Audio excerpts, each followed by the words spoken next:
Good evening from Los Angeles, California. I'm Dr. Ryan Ava. Yesterday marked 3 weeks since the Supreme Court handed down the decision in the case that overturned Roe v. Wade. On that evening, on June 24th, a federal judge ruled that Ohio's 6-week abortion ban, which had been enjoined for 3 years, could go into effect now that Roe v. Wade was overturned. And with the stroke of a pen, abortion effectively became illegal in the state of Ohio if you are 6 weeks pregnant. In Ohio, just 3 days after that ban went into effect, a child abuse doctor had a 10-year-old rape victim in her office. Just 10 years old. The child was 6 weeks and 3 days pregnant. She was just 3 days too late to get an abortion in Ohio. There is no exception for rape in the state of Ohio. Therefore, if that 10-year-old got an abortion in Ohio, she would be breaking the law. That doctor acted. She called a colleague in Indiana seeking help for her patient, and that doctor said she could help. So the young girl traveled to the neighboring Indiana that currently has a 22-week abortion ban and received the health care she needed. The 10-year-old story made national headlines when the doctor in Indiana who performed the abortion came forward to tell the 10-year-old story. She went on the record to share what happened when abortion is outlawed, to tell her patient's story, to show what Republicans in Ohio and on Supreme Court had just done. The gut-wrenching story even caught the attention of President Biden, and he highlighted the case when signing an executive order aimed at protecting reproductive rights. Now, like clockwork, Republicans and conservatives throw their arms in the air, claiming that the story was not true. The Wall Street Journal's editorial board published an op-ed titled "An Abortion Story Too Good to Confirm." The New York Post wrote, "The 10-year-old rape victim's abortion leaves a number of glaring questions." Republican Congressman Jim Jordan of Ohio tweeted, "Another lie. Anyone surprised?" Republican South Dakota Governor Kristi Noem said it was literal fake news from the liberal media. Republicans ran with the story, and last but the worst, Ohio Attorney General Yost puts his foot in mouth by doubting the case of the 10-year-old rape victim.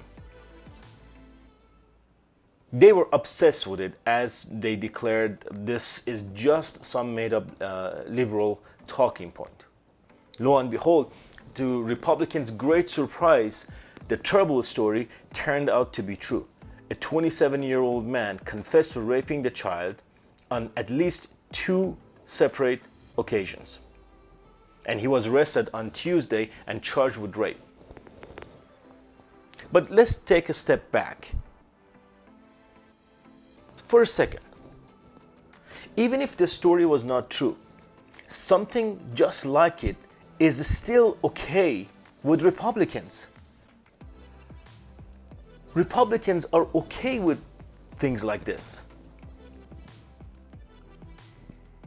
This is what it looks like when you overturn Roe v. Wade. 10-year-old rape victims will be forced to carry babies to term when abortion is illegal no matter what. Republicans know that to be true. They know it. And Democratic Congressman Eric Swalwell drove that point home in a House Judiciary Committee hearing on abortion the day before yesterday, questioning the Republican anti-abortion witness, Ms. Foster. Congressman Swalwell asked if she thought a 10-year-old would choose to carry the child. He had to repeat his question 3 times. To no one's surprise, the Republicans' anti-abortion witness, Ms. Foster, went to great lengths, including lying, to spin the question. Ms. Foster, you think a 10-year-old would choose to carry? In the 10-year-old case, first of all, the Ohio... No, my question is, would a 10-year-old choose to carry a baby? In the Ohio case, the I'm asking you, Ohio Attorney would a General 10-year-old said that choose- abortion ma'am, would have been ma'am. justified. Focus on the question, please. Would a 10-year-old choose to carry a baby? I cannot. Do you think a 10-year-old should choose to carry a baby?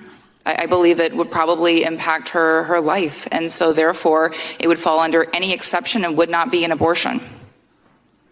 Wait. It would not be an abortion if a 10-year-old with her parents made the decision not to have a baby that was a result of a rape? If a 10-year-old became pregnant as a result of rape and it was threatening her life, then that's not an abortion. So it would not fall under any abortion restriction in our nation. Ms. Warbelow, are you familiar with disinformation? Yes, I am. Did you just hear some disinformation? Yes, I heard some very significant disinformation. Why don't you tell me about that? Yes, an abortion is a procedure. It's a medical procedure that individuals undergo for a wide range of circumstances, including because they have been sexually assaulted, raped in the case of the 10-year-old. It doesn't matter whether or not there is a statutory exemption. It is still a medical procedure that is understood to be an abortion. Beyond that, I think it's also important to note that there is no exception for the life or the health of the mother in the Ohio law. That's why that 10-year-old had to cross state lines in order to receive an abortion. Now look, they may be trying to deny that a 10-year-old child being denied healthcare after being raped is not an abortion. But we know that is not true. Because in essence, this is the GOP's standpoint. They're okay with forcing a 10-year-old child to give birth after being raped. To see more videos like this and to support my work, click the subscribe button here on the screen. You may also follow me on Medium, where I write about the most important topics daily, or check out my podcast, Dr. Ryan Alva Show, on Apple or Spotify or wherever you listen to your podcast.